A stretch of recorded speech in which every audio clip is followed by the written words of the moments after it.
I meant to be in class right now, but I really didn't want to go, so I told myself that if I could think of another way to productively use this time, I didn't have to go. So here we are. You're welcome. Some of these are lessons that I personally have learned. Some of these are lessons that I have learned from watching my friends make horrible, horrible mistakes. You're never gonna know which is which is probably for the best. I believe that there are certain situations in which you can be very close to having accidentally made out with someone. They're rare, but I believe they do exist. However, the person who likes the person that you've just accidentally made out with probably isn't going to see it that way, and they're probably going to leave you a very angry voicemail on your birthday. If you have statues in your house that have like hands or feet or anything sticking out that can easily be knocked off, it's probably best not to have drunk people running around near said statues. If you're at a party and you're making out with someone and you think you see someone with a camera out of the corner of your eye, stop. There was an entire bulletin board in our Year 12 common room called the Sweet Hooks board that was just entirely covered with pictures of people hooking up at parties. It was hilarious, but not so much once you got up on there. And then it was parents' night, and all the parents came into the common room.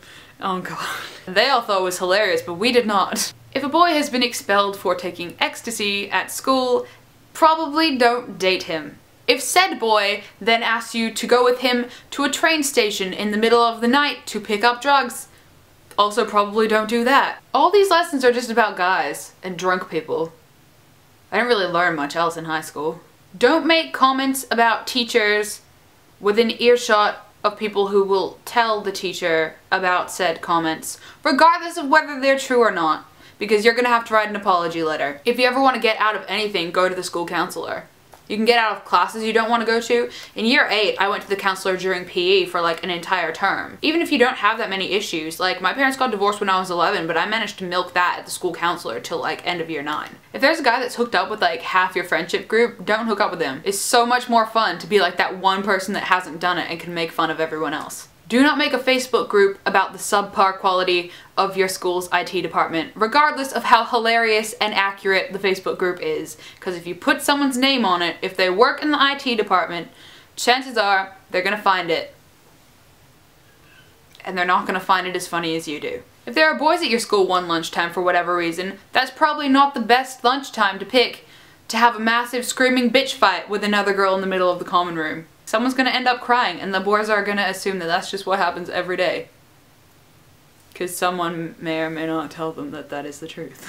If you have baby chickens for science, leave the classroom doors shut. If you're gonna sneak out to go see a guy, wear shoes. And perhaps the most important lesson of all, if you have a slut friend and you like someone, don't tell the bitchy slut friend. And if you have a brother, don't tell the bitchy slut friend.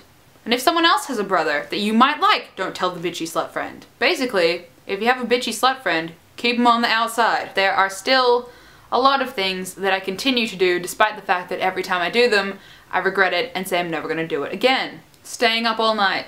Every mistake to do with guys ever. Every time I try and grate this specific kind of cheese, I end up grating my thumb. Every time I use the specific pasta strainer that we have in the kitchen, I hold it by the actual strainer and not by the handle, and I end up tipping the pasta over my hand and burning myself. Much like picking up tea by the hot part and not the handle. I just need to learn how to use handles, pretty much, is the moral of this video. Watching scary movies when there aren't even guys there.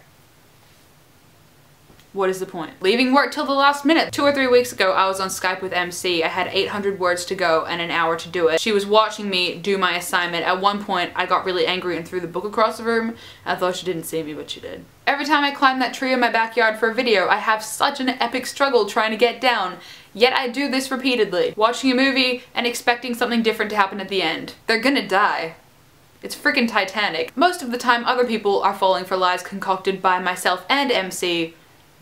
But I tend to just fall for her lies. I don't know why.